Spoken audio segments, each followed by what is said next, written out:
रहू काहे छटकल कहनी खींचे दे सटके फोटावा।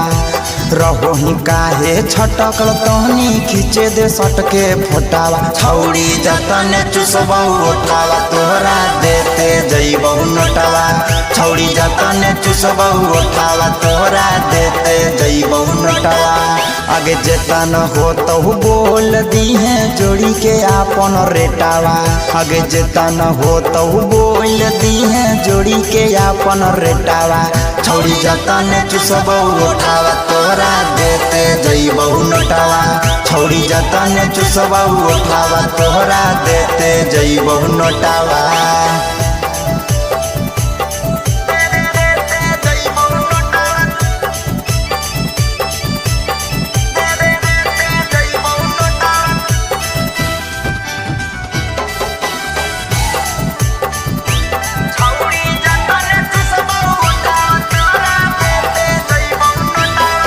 आगे मारे देना महाजा छौड़ी कहरत रही हो सगे।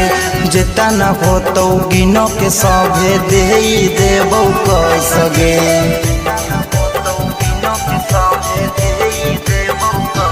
हेगे मारे देना महाजा छौड़ी कहरत रही हो सगे। जेता न हो तो गिनो के सभे दे देबो कह सगे। जे बस तोरा देखलियो मन करो हो छुए के लोटावा। जब बस तोरा देखलियो मन करो हो छुए के लोटावा। छौड़ी जतन चुसबहु उठावा तोरा देते जइबहु नोटावा। छौड़ी जतन चुसबहु उठावा तोहरा देते जइबहु नोटावा।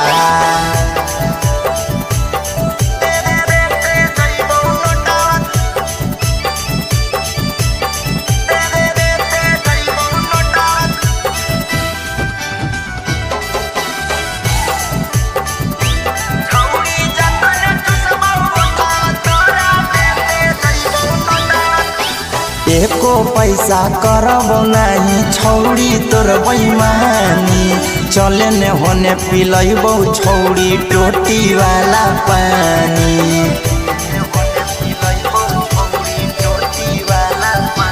हेगे एको पैसा करब नहीं छौड़ी तोर बेईमानी।